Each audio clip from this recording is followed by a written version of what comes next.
Ayan, magandang hapon po sa inyo mga ka-farmer. Let's go farming na po. Happy New Year nga po sa inyo lahat.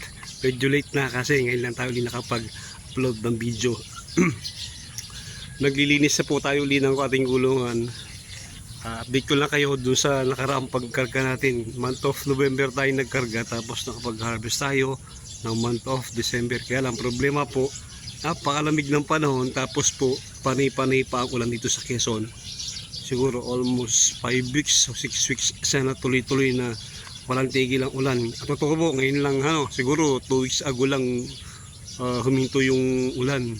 Kaya medyo gumaganda-ganda na po yung panahon ngayon. Kaya nakakapaglinis na po tayo ulit ngayon. Ililinis ko na yung kulungan ko para kung lulobin ay next week makapagkaharga na po tayo ng sisiw. Ang presyo po ng sisiw ngayon para nasa 36 or 37 pesos. Pero nung nakaraan po, nung nagkarga ko, 38 pesos po ang sisiw per head. Kaya lang nga po, sa 400 kong kinarga, halos 100 piraso po yung namatay. Sabi, napakalamig po ng panahon, tapos ulan pa ng ulan, lalong lumalamig, nasa 26, 25 po yung temperature dito sa Lucena. Napakahirap po para sa mga manok noon. Tapos buti na nga lang po, doon ko pa kinarga sa kabila sa cage type, ilalo po kung dito kinarga sa malaki.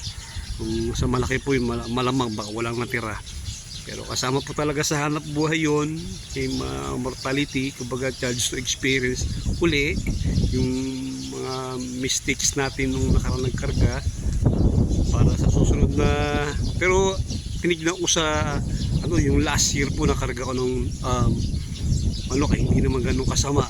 Ito ang talagang, dahil talagang napaka isipin yung ilang bagyo yung sunod-sunod, tapos yung hindi mahabagat yun, amihan po nagdala ng lamig, kaya nahirapan yung mga sisiw. May kinita naman po tayo, nasambot naman po yung puhunan. Kaya lang siyempre ang sisiw po kasi parang bread and butter natin yan halos every month umiikot siya, nakakabalik yung ating kapital, tapos yung tutubuin magagamit natin para sa paikot lang. Di nga ngayon po pinagkakaabalahan ko po yung aking maalagang pigi-pigi at si Junjun. Tapos po naggawa ko ng plot dito, magtatanim po tayo ng gulay kasi po napakamahal po ng kamatis.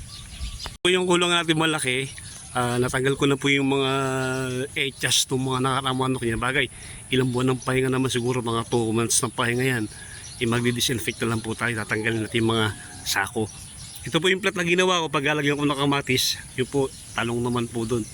Ang pataba po nilagay ko dyan, dumi po nun, kasi tuyo na po yun dito nilagay ko dito.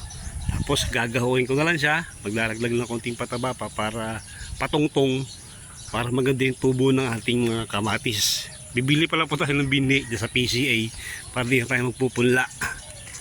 Ito po para sa talong. Ayan po si Junjun. Dito lang tayo sa aking maalagang pigi-pigi.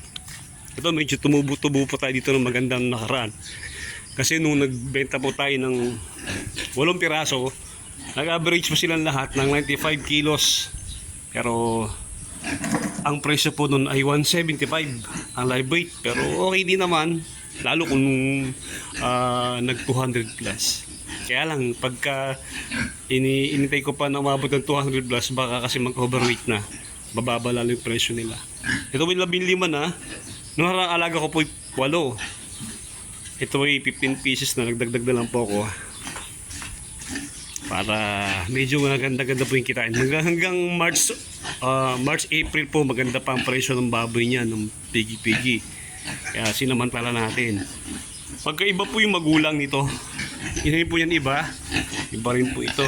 Tignan yung yung build ng katawan nito, mababa lang yung pagkaano niya, pero yung katawan niya bulto. Ito po matangkad, pero hindi ganun lumalaki katawan. Depende po sa lahi kayan. Iba nagtatanong, bakit daw, anong pakain mo sa baboy mo ang lalaki?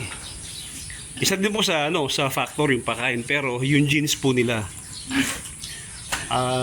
Ito po kasi mataas ang pagka landrace, large white tapos landrace, tapos kinocross po nila sa iba po sa duro o kaya pitrain. Ayun po, pagkakaintindi ko dun nung kinunan ko, Ang crosses nito ay Landrace, Large White, Cross to Petrine. Kaya yung katawan niya masil-masil, mataas, maganda magkarne. Yung binenta ko po nung aking ito, yung kinuno ko po ng nakaraan na baboy, doon po uli ako kumuha sa kanya. Ito po yung 8. Kaya ang outcome panigurado yan, bulto din yan. Within 4 months, titimbang na yung 100 kilo. Ito po, tinesting ko yung isa kong kaibigan kung anong magiging kalalabasan. Pero hindi po sa bulky, pero ang bilis niyan tumaas. Kaya sana maging successful yung ating pag-aalaga ng baboy. Makabawi man tayo ito. Kumbaga makuha natin yung nalugi. Yung hindi natin tinubos sa manok. Ito tayo makabawi sa pag-aalaga ng baboy. Ayan, maraming salamat po mga ka-farmer. Pakilike naman po yung video natin. Comment lang po kayo sa baba. At Happy New Year po uli. Medyo late na pero Happy New Year sa inyo mga ka-farmer. Mabuhay po kayong lahat, lalo na po sa mga OFW nating subscriber at viewer. Mabuhay po kayo. Marami po salamat.